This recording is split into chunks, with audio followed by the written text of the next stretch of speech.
Take a look at these three people: a retail worker, a software developer, and a corporate executive.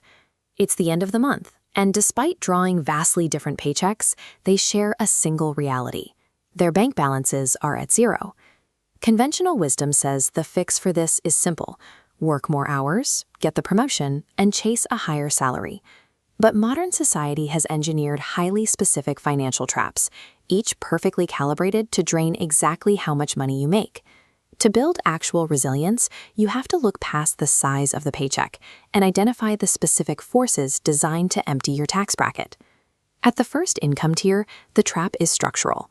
In 1993, author Terry Pratchett outlined this in his Vimes Boots theory of socioeconomic unfairness.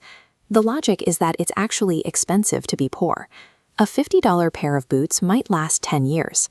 But if you can only afford $10 boots that leak after one season, you'll spend $100 over that same decade, and your feet will still be wet.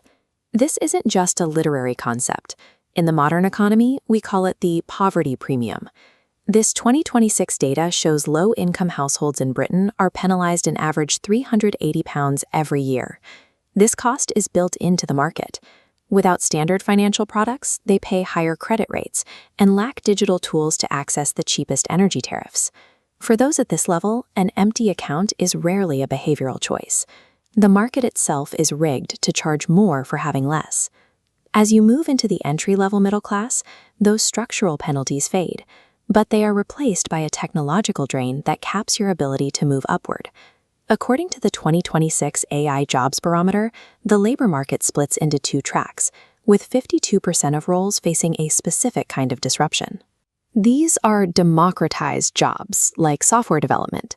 Here, AI assumes the complex expert tasks, leaving the human worker with basic maintenance. The result is a role that requires less specialization and offers stagnant wages. While income flatlines, spending becomes frictionless. Younger workers report massive levels of subscription fatigue, as accounts are hit by a swarm of automated, recurring micro-deductions. Constant smartphone use further depletes the cognitive energy needed to track these costs, making users vulnerable to automated impulse buys. The middle class is caught in a digital squeeze. Their earning power is capped by algorithms, while their savings are drained by automated spending they are too exhausted to audit. Then there is the highest tier, individuals making six figures who somehow still find themselves scraping the bottom of their bank accounts each month. This group is known as the Henrys, high earners not rich yet. They have high incomes but almost zero liquid wealth. Their vulnerability is lifestyle creep. As income rises, former luxuries like high-end vehicles or club memberships are reframed as baseline necessities.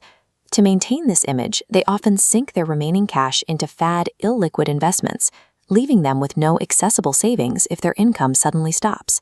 For high earners, the drain is psychological. Their cash flow is entirely consumed by the need to perform wealth, leaving them with no actual liquidity. These three traps are driven by different forces, one systemic, one technological, and one psychological, but they share a common distraction.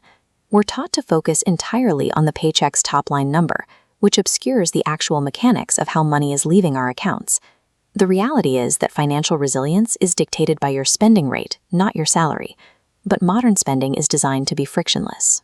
Relying on sheer willpower to resist an environment built for automated extraction is a losing strategy. To disrupt this, you have to introduce deliberate friction back into your habits. This means automating your savings checkpoints through strategies like paying yourself first. By moving funds to a secondary account the moment you are paid, you remove the money before the traps can even activate. In a world designed to keep your balance at zero, wealth isn't about what you earn, it's about what you choose to keep. Until you block the exit points engineered for your bracket, the paycheck will never be enough.